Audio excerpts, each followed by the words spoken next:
तो यार एपिसोड 4 कैसा लगा? स्लोली मुझे लग रहा है कि ये डार्कर टोन पे जा रही है। इफ कंसीडर करें कि ये एक डिज्नी का शो है जहां जनरली ब्लड भी नहीं दिखाते, और वहीं इस एपिसोड में भाई खून खराबा हो गया। एंड पर्सनली मुझे अब जॉन वॉकर का कैरेक्टर डेवलपमेंट बहुत अच्छा लग रहा है। चलो डिटेल में बात करते हैं।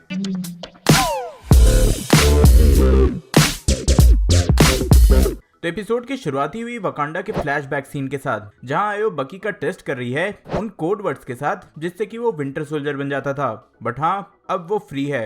वो लेटर बोलता भी है कि शूरी एंड आयो ने उसके लिए बहुत कुछ किया है। अब हमें ये तो दिखा दिया गया कि बकी अब विंटर सोल्जर नहीं है, लेकिन उसके दिमाग से ये कोड वर्ड्स कैसे हटाए गए ये हमें इन्फिनिटी वॉर के प्रील्यूड कॉमिक्स में दिखाया गया था, जहां शूरी ने किसी तरह से उसके ब्रेन से कनेक्ट करके हाइड्रा के सारा प्रोग्राम ही रिमूव कर दिया।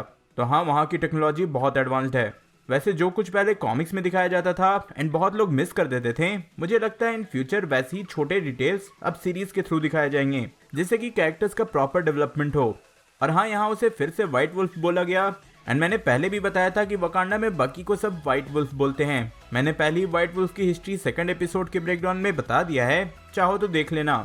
इस पूरे ही सीक्वेंस से बकी का ट्रॉमा दिखाया जाता है कि भाई उसकी लाइफ कितनी ही बेकार रही है, और फ्लैशबैक के सीन से ये कंफर्म हो जाता है कि वो अपने किसी भी विक्टिम को नहीं भूला है। एंड अपने लिस्ट के हेल्प से वो थोड़ा कुछ भी जो सही कर सकता है सही करने की कोशिश कर रहा है। खैर, यहाँ आयो ने उसे 8 घंटे का टाइम दिया है कि डोरा मिलाजे 8 घंटे बाद आएंगी जीमो को लेने।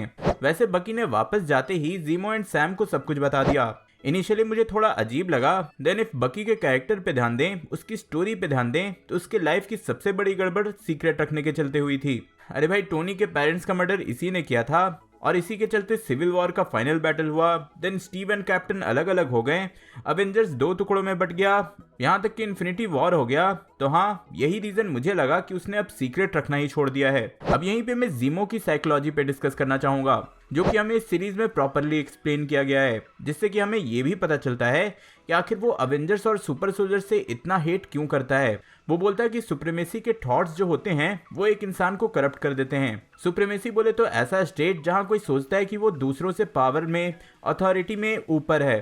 फिर वो ये भी एक्सप्लेन करता है कि इसी थॉट के चलते नाजी बने थे, अल्ट्रॉन बना था, यहाँ तक कि अवेंजर्स भी बने थे।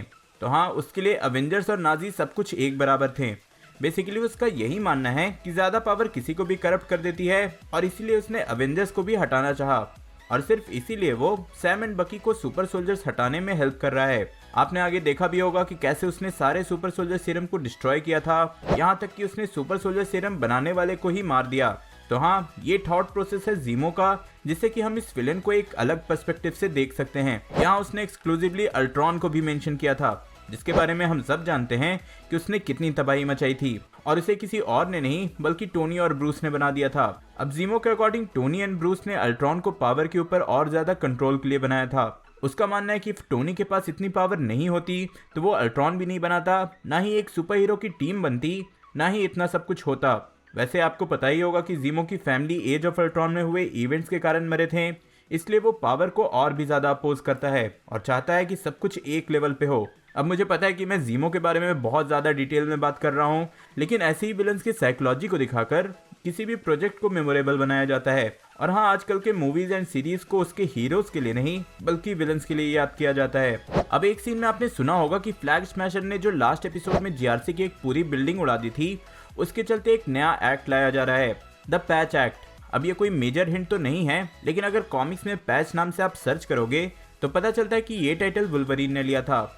जब पूरे वर्ल्ड को लग रहा था कि एक्समैन मर चुके हैं, तब वुल्वरीन ने मैड्रिपुर में जगह ली थी, और पैच का नाम भी। मैड्रिपुर में वो रेगुलर प्रिंसेस बार में जाता था, लेकिन किसी को ये नहीं पता था कि वही वुल्वरीन है और एक म्यूटेंट है। मैड्रिपुर और प्रिंसेस बार ये दोनों ही सीरीज में दिखे हैं, और ये मैड्रिपुर बहुत ही ज्यादा इंपॉर्टेंट लोकेशन होने वाली है। कॉमिक्स में तो ये ऑलरेडी इंपॉर्टेंट है ही, एमसीयू में अब मेजर रोल प्ले होने वाला है। और ऊपर से मार्वल वालों ने ऑफिशियली इसका एक वेबसाइट भी निकाला है, exploremadripur.com। हाँ, कुछ कुछ पेजेस को एक्सेस करने के लिए पासवर्ड लगेंगे, जो कि मैंने डिस्क्रिप्शन में दे दिया है, चाहो तो विजिट कर लेना। तो हाँ, ये छोटा सा हिंट था लेकिन इंटरेस्टिंग था, बट मे बी फ्यूचर में बड़ा हो जाए। आगे बढ़े तो है जीआरसी। अब मैं ये हर एपिसोड में बोल रहा हूँ कि ये एमसीयू का एक बहुत ही मेजर ऑर्गेनाइजेशन बन जाएगा और इस सीरीज में भी सब कुछ का सेंटर पॉइंट यही लग रहा है। लास्ट एपिसोड में जीआरसी की बिल्डिंग उड़ाना एंड इस एपिसोड में ये रिवील होना कि कुछ जीआरसी रेफ्यूजी कैंप को फ्लैग स्मैशर ही सपोर्ट कर रहे हैं। जीआरसी ने मे भी अपने कई रेफ्यूजी कैंप्स में फाइनेंशियली हेल्प करना बंद कर दिया है, जैसे कि most of the government organisation के साथ होता है, और इसी कारण जीआरसी के most of the refugees flag smasher के सपोर्टर हैं। अब फ्लैग स्मैशर की बात हुई है तो इनके लीडर कार्ली मॉर्गन थॉप पे भी आते हैं। Like most of the villain, इस कैरेक्टर को भी एक प्रॉपर विलन नहीं बल्कि एंटी हीरो की तरह दिखाया गया है। मार्वल वाले अब अच्छे से समझ गए हैं कि किसी भी प्रोजेक्ट को एपिक उसका विलन बनाता है, इसलिए भाई वो हर बुरे कैरेक्टर के पीछे एक अलग सा थॉट प्रोसेस दिखा रहे हैं। इस सीरीज में भी कार्ली पे बहुत ज्यादा फोकस किया गया और ये रिवील किया गया कि कार्ली के जो मोटिव्स हैं वो बुरे नहीं हैं। सैम भी उससे एग्री करता है, लेकिन हाँ, उस मोटिव को पूरा करने का, अपने टारगेट तक पहुंचने का तरीका गलत है। अब यही सेम कॉन्सेप्ट आजकल बहुत सारे विलन्स में भी दिखाया जा रहा है। इसी एपिसोड में सिमिलर कुछ जीमो के बारे में भी एक्सप्लेन किया गया था, जो कि मैंने पहले बताया, और एमसीयू में लगभग जितने भी पॉपुलर विलन्स हैं उनके साथ भी कुछ ऐसा ही है। एक सैड बैक स्टोरी, एक टारगेट, एक अच्छा मोटिव बट गलत तरीका।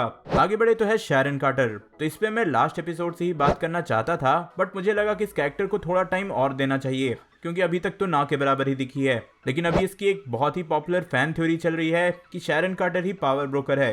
हो भी सकता है, नहीं भी। पर्सनली मैं कुछ भी इस पे कमेंट नहीं करना चाहूंगा, लेकिन ये बात कंफर्म है कि भाई वो मैड्रीपुर में बहुत हाई पोजीशन पे है। एक तो क्लियर दिख रहा है कि उसके अंडर इतने सारे भाई गुंडे जैसे लोग हैं, और ऊपर से वो इतनी पावरफुल है कि उसके पास सैटेलाइट का कंट्रोल है। एंड मैड्रीपुर में बैठे बैठे उसने जॉन वॉकर पे ट्रैकर भी लगवा दिया। तो हाँ, ये आम बात तो है नहीं। तो अगर फैन थ्योरी पे बिलीव करें और मान लें कि वो पावर ब्रोकर है, तो वो सैम एंड बकी का यूज कर रही है कार्ली तक पहुंचने के लिए। और हाँ, अगर ये फैन थ्योरी सही रही तो भाई सच में ये बहुत ही ज्यादा इंटरेस्टिंग ट्विस्ट रहेगा। अब डोरा मिलाजे की बात करूं तो सच में ब्रेकडाउन करने लायक जैसा कुछ था नहीं, लेकिन इस एपिसोड का सबसे इंटरेस्टिंग फाइट यही था। जैसे आयो ने बोला कि 8 घंटे बाद वो जीमो को लेने आएगी, वैसा ही हुआ। बट इस बार यहाँ सब कोई थे, जॉन वॉकर, हॉस्किंस, सभी। एंड एज एक्सपेक्टेड वॉकर ने अपना एरोगेंट नेचर यहाँ पे दिखाया, जिसका रिजल्ट उसे तुरंत ही मिल गया। और भाई मुझे इतनी हंसी आई कि मैं क्या बोलूं। थोड़ा बुरा भी लगा, लेकिन ये कैरेक्टर डिजर्व भी करता है। इस फाइट में कुछ इंटरेस्टिंग पॉइंट ये थे कि सबसे पहले तो बकी के आर्म को आयो ने ऐसे ही निकाल दिया, और बकी को भी ये बात पता नहीं थी कि ऐसा करना पॉसिबल है। तो इससे ये जरूर लगता है कि उन्होंने इस आर्म में जानबूझकर ऐसा किया होगा। इन केस बकी फिर से पहले की तरह हो जाए तो इसका यूज उसी के अगेंस्ट किया जा सकता है। लेकिन सबसे इंटरेस्टिंग था ये शॉट जहां ये शील्ड उठाती है, एंड इसी सेम वे में स्टीव ने कई बार शील्ड उठाया है। वैसे आपको पता ही है कि शील्ड वाइब्रेनियम का है, जो कि सिर्फ वकांडा में ही मिलता है। एंड अब तक प्रॉपरली रिवील नहीं किया गया है कि आखिर हॉवर्ड स्टार्क के पास वाइब्रेनियम आया कैसे था, वो भी वर्ल्ड वॉर 2 के टाइम। और हाँ, इसी सीन के बाद वॉशरूम से जीमो गायब हो जाता है, जिसपे बकी एल चापो को मेंशन करता है। इफ आपने इंग्लिश में देखा होगा तो आपने सुना ही होगा। तो एल चापो एक बहुत ही फेमस ड्रग कार्टेल का लीडर है, जो कि अभी तो जेल में है, लेकिन इसी तरह से जेल से भागने के लिए काफी ज्यादा फेमस है। और जैसा यहाँ दिखाया गया है, वैसे ही एल चापो एक बार बाथरूम से भी गायब हुआ था, और बाद में पता चला था कि भाई उसने बाथ टब के नीचे ही एक पूरा टनल बनवा रखा था। तो हाँ, इसीलिए एल चापो को यहाँ मेंशन किया गया। देन कई जगह आपने जीमो को टर्किश डिलाइट दूसरों को देते देखा होगा, यहाँ तक कि वो बच्चों से इन्फॉर्मेशन लेने के लिए भी टर्किश डिलाइट देता है। एंड इफ आपने नान्या की मूवी देखी है या नोवेल पढ़ा है, तो वहाँ भी व्हाइट विच ने टर्किश डिलाइट का यूज किया था एडमंड के कैरेक्टर को कन्विंस करने के लिए कि वो अपने भाई बहन को भी वार्डरोब के थ्रू वहां ले आए। Anything you'd like to eat? Turkish delight? तो हाँ, ये एक इंटरेस्टिंग छोटा सा डिटेल था जो कि नानिया मूवी से कनेक्टेड था। एंड आप जानती हो कि फॉक्स के डिज्नी के अंदर आ जाने के बाद नानिया के सारे प्रोजेक्ट्स डिज्नी ओन करती है, तो क्या पता जल्दी हमें इसका रिबूट भी मिल जाए। डिज्नी वाले भी आजकल बहुत ज्यादा रिबूट और रीमेक कर रहे हैं। अब फाइनली मैं आऊंगा जॉन वॉकर पे, और इस पे मैं थोड़ा डिटेल में बात करूंगा। फर्स्ट एपिसोड से ही जॉन वॉकर को हमें पैरेलली स्टीव रॉजर्स की तरह दिखाया जा रहा है, और इस एपिसोड में आके सब कुछ ऑपोजिट हो गया। तो जॉन वॉकर का फर्स्ट एपिसोड ऐसा दिखाया गया था कि जैसे स्टीव रॉजर्स था, वैसे ही ये कैरेक्टर की स्टोरी भी है। मिलिट्री में इसने सर्व किया है, कंट्री के लिए इसमें लव है और किसी भी सिचुएशन में लड़ने की हिम्मत। बट ये कैरेक्टर स्टीव की तरह हम्बल नहीं है, इसका एरोगेंट नेचर है, एग्रेसिव बिहेवियर है और किसी की ना सुनने की आदत है।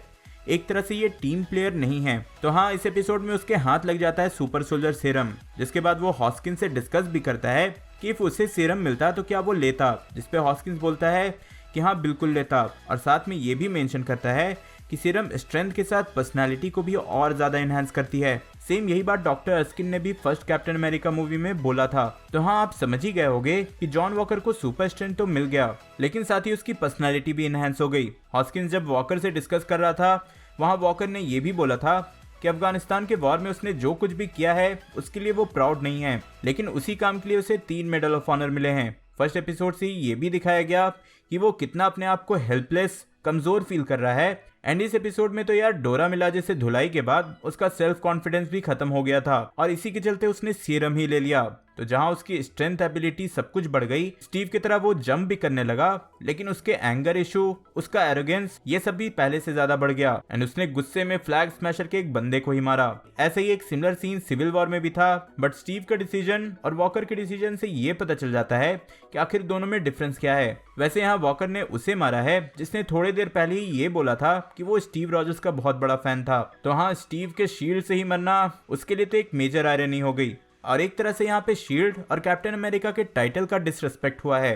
अब भाई यहाँ मैं बात कर रहा हूँ तो कॉमिक्स का रेफरेंस तो दूंगा ही, तो ऐसे ही कुछ कॉमिक्स में भी हुआ था, बस वहाँ हॉस्किंस नहीं था बल्कि जॉन वॉकर के पेरेंट्स मरे थे और वहाँ भी उसने ऐसी ही बेरहमी से सबको मार दिया था। वैसे अगर गेस करें कि आगे इस कैरेक्टर के साथ क्या हो सकता है, तो मुझे लगता है कि इस इवेंट के बाद यूएस गवर्नमेंट उससे उसका शील्ड और टाइटल छोड़ने के लिए बोलेगी, but I don't think so कि वो ऐसा करने वाला है। अभी उसका एक ही टारगेट है, फ्लैग स्मैशर से बदला, खास करके कार्ली से। आपको क्या लगता है कमेंट में जरूर बताना। मुझे पता है कि मैंने ज्यादा हिडन डिटेल्स नहीं दिए हैं, बट इस एपिसोड में वैसा कुछ था ही नहीं। यहाँ कैरेक्टर्स पे ज्यादा फोकस किया गया, उनके डेवलपमेंट पे ज्यादा फोकस किया गया है, इसलिए शायद कुछ लोगों को ये एपिसोड स्लो लग सकता है।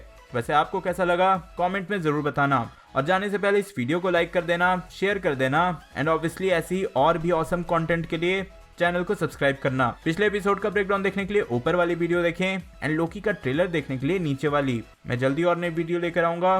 टिल देन बी देसी, बी नर्ड।